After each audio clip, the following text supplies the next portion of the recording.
Donald Trump and the Foreign Policy Establishment Want War with Iran by Derek Davison. Everything Donald Trump has done since taking office has brought the United States closer to war with Iran. The assassination of Qassem Soleimani pushes the United States even further down that catastrophic path. President Donald Trump waves after speaking at a White House mental health summit on December 19, 2019 in Washington, D.C.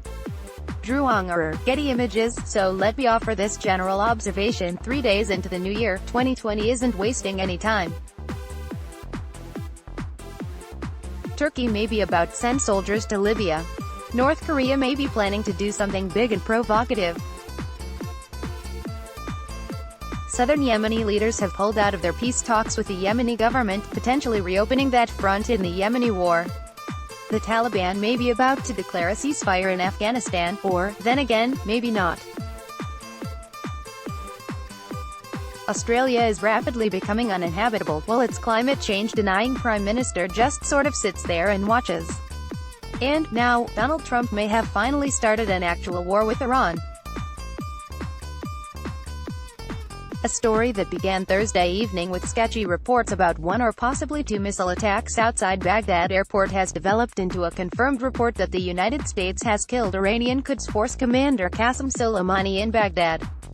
In the same drone strike, the United States also reportedly killed Abu Mahdi al-Muhandis, the deputy leader of Iraq's Popular Mobilization Committee, PMC, which is the body that oversees Iraq's myriad militia factions. Although technically the deputy head of the PMC, al-Muhandis was also the leader of Iraq's arguably most influential militia, Kataib Hezbollah, which made him arguably the most powerful figure within the Iraqi militia community. His death is a huge escalation in Iraq's latest political crisis, which we'll discuss presently.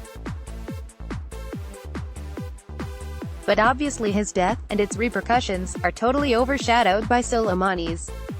If you've been keeping up with the updates for the past couple of months, then you know that Iraq has been teetering on the edge of complete chaos, as protesters angry about corruption, government ineffectiveness, and foreign influence, mostly via Tehran, have been in the streets demanding wholesale political change. The Iraqi government's violent response, most of it probably spearheaded by the Popular Mobilization militias, has left hundreds of people dead and ultimately forced the resignation of Iraqi Prime Minister Adel Abdul Mahdi. But Iraqi politics are so thoroughly broken that Abdul Mahdi remains in office as caretaker prime minister because Iraqi political leaders have been unable to agree on a replacement.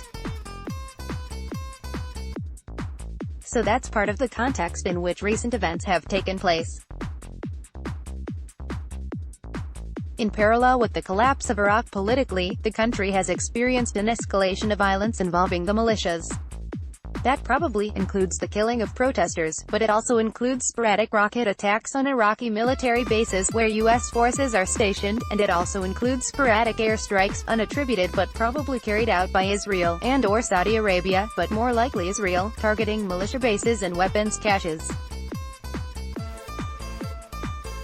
Militia leaders have blamed the United States for either assisting or, at least, permitting these attacks.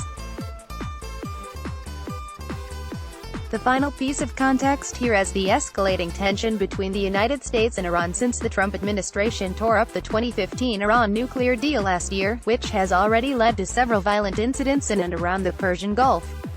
It would be impossible to recap that whole saga here, but the key thing to remember is that the instability that's gripped that region over the past several months all stems from the administration's decision to scrap an international agreement that it was working and offered an easy path toward de-escalating U.S.-Iran tensions and stabilizing the Persian Gulf. That brings us to December 27, when one of those sporadic rocket attacks hit an Iraqi military base in Kirkuk and killed a U.S. civilian contractor while injuring several U.S. and Iraqi personnel. Civilian contractor could cover anything from an office worker to a mercenary security officer who hadn't engaged in combat, as far as I know, but regardless it was a U.S. citizen killed, and the United States determined that Kataib Hezbollah, which was founded in 2003 and became one of the principal militias resisting the post-war U.S. occupation in Iraq, and which has sent fighters to aid Bashar al-Assad in Syria, was behind the attack. And so it retaliated, striking 5 Kataib Hezbollah targets in Iraq and Syria over the weekend. Kataib Hezbollah said that at least 24 of its personnel were killed in the strikes, and al-Muhandis vowed some kind of response. The initial response came on Monday from the Iraqi government, which angrily condemned the U.S. strikes as, first and foremost, a violation of Iraqi sovereignty. Underpinning that condemnation is a deep and very understandable Iraqi fear that any war between the United States and Iran, and its proxies, is likely to do more damage to Iraq than anywhere else. The U.S. government dismissed the Iraqis' complaints with a complaint of its own, accusing the Iraqi government of failing to protect its personnel. The bigger response came throughout the day Monday and then on Tuesday, when a mob of Kataib Hezbollah fighters and supporters stormed the U.S. Embassy in Baghdad. They set fires but were prevented from breaking into the compound by security. Perhaps more importantly, 2 major players in Iraqi politics, populist cleric Muqtada al-Sadr and Grand Ayatollah Ali al-Sistani, joined the crowd in condemning the U.S. attack. Al-Sadr called on the mob to stop attacking the embassy and said he would use political means to try to force the United States out of Iraq. Neither al-Sadr nor al-Sistani could conceivably be described as pro-American, but both had been much more concerned about Iranian interference in Iraqi affairs in recent months. Those U.S. airstrikes appear to have changed that. Now the United States has killed al-Muhandis and Soleimani, one of the most powerful and popular figures in Iran, who has lost some of his sheen over the past couple of years but who is still one of maybe 2 or 3 people whose influence within Iran is eclipsed only by Supreme Leader Ayatollah Ali Khamenei. It's obviously far too early to know what the fallout will be, but it is inconceivable that the Iranian government will not retaliate somehow, and that retaliation doesn't need to come in the form of a full-scale war. Its proxies throughout the region, from Pakistan to Lebanon and Israel-Palestine, can undertake plenty of retaliatory attacks against the interests of the United States and its allies. It's also inconceivable that the Iraqi government will just allow this to stand. Leaving aside Baghdad's political dependence on Tehran, this is the second time in a matter of days that the United States has treated Iraqi sovereignty as a punchline, and this time it's resulted in the assassinations of a high-ranking Iraqi official and a high-ranking Iranian official who was under Iraqi security guarantees.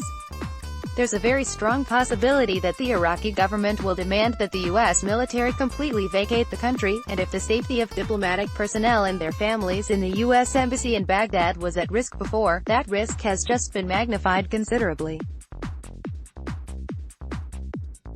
It must also be stressed that whatever comes next will be the responsibility of a U.S. president who claims to be anti-war, claims to understand what an incredibly stupid, vindictive thing the Iraq War was, and yet may have just provoked an even more catastrophic conflict.